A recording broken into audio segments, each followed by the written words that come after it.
أحمد، لماذا لا تربط حزام الأمان؟ أرجوك لا تبالغ، ولا توجد مخالفة للمقاعد الخلفية.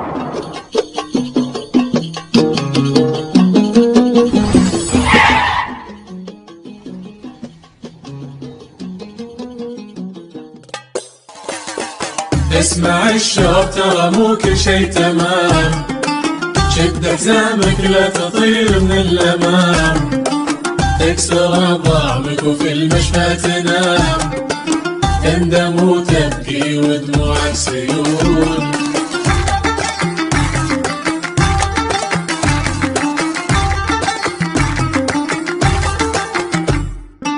شوف محسن كيف جالس مستريح، شد الحزام ولا يصح إلا الصحيح. كل